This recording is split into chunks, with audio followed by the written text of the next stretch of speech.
दोस्तों, मैं आपका अपने इस YouTube चैनल पर स्वागत करता हूं और हम लोग फिर एक नए लेसन के साथ उपस्थित हैं। वंदन करती हूँ और हमारे coach mister DK Singh sir ji के चरणों में बार बार चरण वंदन करती हूँ।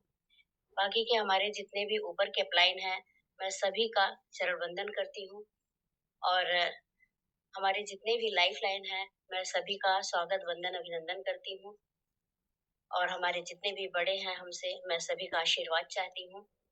आज मैं इस पोर्टल पे अगर हूँ, तो वो हमारे गुरु का देन है, इसलिए मैं उनको फिर से नमन करती हूँ।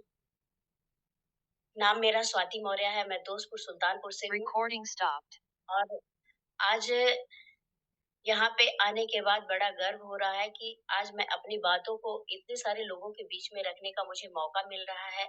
इसके लिए मैं माननीय राकेश शर्मा सर जी के चरणों में शरण वंदन करती हूँ कि आज उनकी वजह से ये मौका मिल रहा है। तो पहले मेरी स्टोरी बहुत सारी 2-3-4 बारी आ चुकी है, रॉयल्टी रिसीवर थे तभी आ चुकी थी। लेकिन मैं फिर भी जो है अपने बारे में पिछली ज़िंदगी के बारे में बताना चाहूँगी क्योंकि हर दिन हमारे नई बहनें आती हैं। हो सकता है कि मेरी एक बात की वज़ह से उनका जो है अपना खुद का एक वो बने कि हाँ, मैं भी यहाँ पे कुछ कर सकती हूँ और उनको भी मेरे से प्रेरणा मिल सके। इसलिए मैं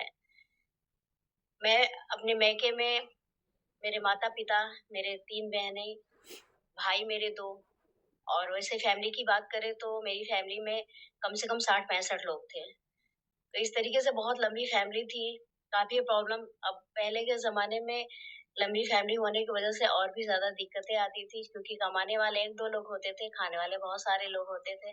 काफ़ी प्रॉब्लम्स थी। उन दिनों को भी देखें कि जब खाने-पीने के लिए भी दिक्कत हुआ करती थी, उन दिनों को भी मैंने देखा था और पढ़ाई के लिए हम लोग किसी अच्छे स्कूल में पढ़ाई नहीं कर पाए और फिर पढ़ाई कर ही रहे थे कि 8वीं क्लास तक पढ़ाई हुई, उसके बाद से फिर शादी हो गई। 8वीं क्लास पढ़ाई करते ही शादी हो गई। पढ़ने की बड़ी इच्छा थी, बड़ा मन होता था कि मैं भी पढ़ लिख के कुछ करूँगी। कहते हैं कि छोटी-छोटी आँखों में बड़े-बड़े सपने हुआ करते हैं, तो बात तो सही है, ऐसे नहीं किसी ने कहा है। जब मैं सोती थी रात को जब सपने आते थे, तो सपनों में देखा करती थी कि मैं किसी गाँव की प्रधान हूँ और मेरे पीछे बहुत सारे लोग चल रहे हैं, मैं माइक में बोल रही हूँ, स्पीच कर रही हूँ, लोग मुझे सुन रहे हैं, मुझे फ़ॉलो कर रहे हैं। तो ये सारे ख्वाब मुझे रातों में आया करते थे, मैं देखा करती थी। आज देखिए अभी जितेंद्र अड़ी बेटी है, इसकी पहले शादी करो, बड़ी हो गई है, सयानी हो गई है। आज के डेट में तो 25-30 साल में शादियाँ होती हैं। मैं 13 साल की थी जब मेरी शादी हुई थी। मुझे कुछ भी नहीं पता था। यहाँ भी आई सेम टू वही कहानी। जैसे बैकग्राउंड होता है वैसे आदमी शादी कर देता है अपने बच्चों की। जैसे हमारी फैमिली थी उसी हिसाब से यहाँ भी हम आ गए। वहाँ भी वही प्रॉब्लम, यहाँ भी वही प्रॉब्लम। हाँ, लेकिन कहीं न कहीं सपने ज़िंदा थे। दिल तो करता था कि कुछ करें। बच्चे हुए, 4 बच्चे हुए हैं, 3 बेटी 1 बेटा है और उसके बाद से फिर बच्चों के बाद फिर बहुत इच्छा हुई कि फिर से मैं पढ़ाई करूँ। मैंने 8वीं तक पढ़ के छोड़ दिया था, लेकिन जब बच्चे हो गए तो फिर एक बारी जिज्ञासा हुई, लेकिन हुई कैसे? किसी एक बंदे का फ़ोन मेरे पास आया, पहली बार मुझे टूटी-फूटी मोबाइल मिली और वहाँ से मेरी बातचीत हुई, तो उन्होंने मुझे डायरेक्ट सेलिंग के बारे में बताया, उस फ़ोन पे। तो मैंने कहा कि डायरेक्ट सेलिंग है क्या? उन्होंने कहा कि ऐसे-ऐसे है सारा कुछ उन्होंने बताया, मुझे बड़ा बहुत ही अच्छा लगा। हाँ, फ़र्क इतना था कि कंपनी इन्वेस्टमेंट की थी। हाँ, कोई नहीं मुझे जानकारी नहीं था, लेकिन मैंने एक फ़ोन पे ही शुरुआत किया उनके साथ और उसके बाद से थोड़ा-थोड़ा नॉलेज लेना चालू किया, लेकिन फिर भी कामयाब नहीं रही। उन्होंने एक किताब मुझे रिकमेंड किया जीत आपकी और मैं जिस दिन उस किताब को पढ़ी और पढ़ते ही मुझे पंख लग गया। मुझे लगा कि ये तो दुनिया बहुत ही हसीन है, बहुत ही अच्छा है। यहाँ पे अगर आएँगे तो हमारे सारे सपने पूरे हो सकते हैं जो मैंने अपनी आँखों में देखा है। तो मैंने उस किताब को पढ़ा, उस किताब को पढ़ते ही थोड़ा-थोड़ा जो है मैं निकलना चालू करी, किसी भी बहाने से झूठ बोल के कैसे-कैसे करके। कुछ दिनों के बाद फिर हमारे घर में सबको पता चला तो काफ़ी प्रॉब्लम्स आई और वहाँ से मुझे बहुत दिक्कत हुई। फिर उसके बाद से मैंने सोचा कि ये ज़िंदगी मेरे लिए नहीं बनी है। यही मेरा काम है कि खेतों में काम करना, घर में काम करना, मैं तो सोची कि अब यही है। क्योंकि अक्सर देखा करती थी, घर में रहती थी, टीवी वगैरह देखती थी, तो वही दिमाग में आता था कि सीता भी जहाँ सुख पा न सकी, तो उस धरती की नारी है। बस यही दिमाग में आता था, लेकिन नहीं, ऐसा नहीं है। कुछ दिनों के बाद हमारे गुरुजी की एंट्री होती है हमारे घर में और वो हमें आते हैं, हमें प्रेरणा देते हैं, लेकिन फिर भी मैं उनकी बातों को नहीं समझ पाई। 3 साल तक मैं उनको नकारती रही। मेरे दरवाज़े पे आते-आते उनकी जूती घिस गई, लेकिन मैंने कभी हाँ नहीं किया। लेकिन एक दिन पता नहीं कैसे बस भगवान का ऑर्डर हुआ वहाँ से और मैंने हाँ कर दिया। वहाँ से मेरी शुरुआत हुई।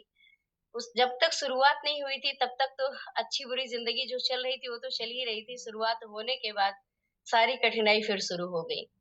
तलाक तक नौबत आया, नहीं करना है, तुम ही कमाओ, पूरा घर खाएगा, मैं नहीं जाऊँगा दुकान पे, 3 दिन दुकान बंद रही, 3 दिन चूल्हा नहीं जला घर में। मतलब जितना कर्म होना था वो सारा कुछ हुआ कि छोड़ दे। लोग फिर मुझे समझ नहीं आया, लोग कहते हैं ना कि अपलाइन ही सब कुछ है, राइट है, सही बात है। मैंने सर को कॉल किया, सर ने कहा कि स्वाति 28 साल हो गया तुम्हारी शादी का, तुम अपने पति को जानती हो, तुम अपने परिवार को जानती हो, लेकिन मैं चाहता हूँ कि तुम अपने परिवार को भी नहीं छोड़ोगी और आरसीएम को भी नहीं छोड़ोगी, यही मेरी गुरु दक्षिणा होगी। बस उसी टाइम मेरा दिमाग हिल गया, मैंने कहा बात तो सही कह रहे हैं सर और मैंने फिर धीरे से मैनेज किया।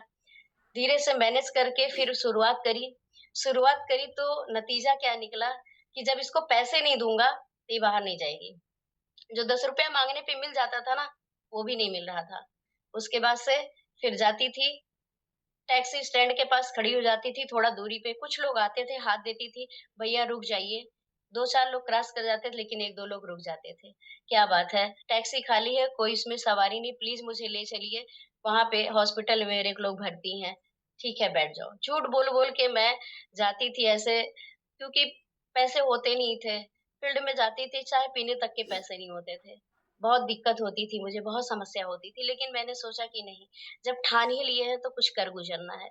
ऐसे-ऐसे करते-करते धीरे-धीरे एक छोटी-सी टीम बिल्ड हुई। सर का बहुत आशीर्वाद मिला, सर ने सिखाया, पढ़ाया मुझे, यहाँ तक पहुँचाया मुझे बहुत अच्छा लगा। आज यहाँ से सीख के जो लड़की किसी को मतलब मुझे कुछ भी नहीं आता था, एक शब्द भी नहीं बोल सकती थी। एक पुलिस वाला बाहर आ जाता था तो देख के मैं थर्रा जाती थी। आज वही लड़की, वही महिला आज मुझे कहीं भी आप खड़ा कर दो, मैं किसी से भी बातचीत कर लेती हूँ। तो वो एक डायरेक्ट सेलिंग की देन है, हमारे गुरु की देन है।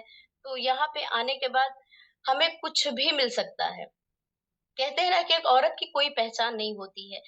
सही बात है, हम अपने पिता के घर में पिता के नाम से, अपने पति के घर में पति के नाम से 9 महीना पेट में बच्चा हम रखते हैं, पैदा करते हैं, पूरा ब्रह्मांड हिल जाता है। लेकिन जैसे धरती पे बच्चा आता है, कहते हैं कि फला को लड़की और फला को लड़का हुआ, हमारा कहीं नाम नहीं है। जबकि सारे दर्द को हम सहते, पूरे घर को हम चलाते हैं, पूरे समाज को हम चलाते हैं।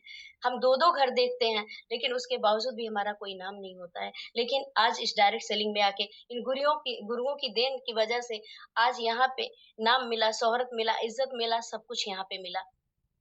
एक महिला मैं कादीपुर में थी, सेमिनार हो रहा था, वो मुझे सुनी थी। सुबह के 8 बजे मैं निकल जाती हूँ, साढ़े 9 से 9 तक निकल जाती हूँ। 10 बजे वो मेरे घर आई। मेरी सासू मम्मी से पूछी कि स्वाति मौर्य जी का घर है? बोली हाँ, मिलना है। बोली कि आप 8 बजे आओगी तो मुलाकात होगा अन्यथा नहीं होगा। अगले दिन फिर 8 बजे आ गई और मैंने पूछा कैसे आई? बोली कुछ नहीं मैं चौराहे पे थी, वहाँ पे मैंने पूछा मुझे स्वाति मौर्य के घर जाना है, जो आरसीएम वाली हैं। बस लोगों ने मुझे पहुँचा दिया। अब और क्या चाहिए मुझे? सोचिए कि पैसा भी मिल रहा है, सम्मान भी मिल रहा है, पहचान भी मिल रही है, जहाँ पे हमें कुछ नहीं मिलता था, आज वहाँ सारी चीज़ें मिल रही हैं। और क्या चाहिए? एक औरत के लिए बहुत बड़ी बात है। छोटी-मोटी बात नहीं है, बहुत बड़ी बात है, अपने पैरों पे खड़ा होना, वो भी बिना पूँजी का व्यवसाय। ₹1 नहीं लगा और वहाँ से शुरुआत हमारी होगी। लोग कहते हैं कि पैसा नहीं है, कैसे हम टीम को बनाएँगे? अरे क्यों नहीं बना लेंगे? जब हमारे अंदर वो जज़्बात होगा ना, वो चाहत होगी ना, तो हम ज़रूर बना लेंगे। मैं तो हर मंच पे बोलती हूँ ना कि फलक को जिद है जहाँ बिजलियाँ गिराने की, फलक को जिद है जहाँ बिजलियाँ गिराने की, हमें भी जिद है वहीं आशियाँ बनाने की, हमें भी जिद है वहीं आसियाँ बनाने की। तो हम चाहें तो हम कुछ भी कर सकते हैं, फ़र्क इतना है कि करने की चाहत होनी चाहिए। तो थैंक यू, धन्यवाद। जय आरसीएम, मेरा टाइम इस चैनल को सभी लोग सब्सक्राइब ज़रूर करें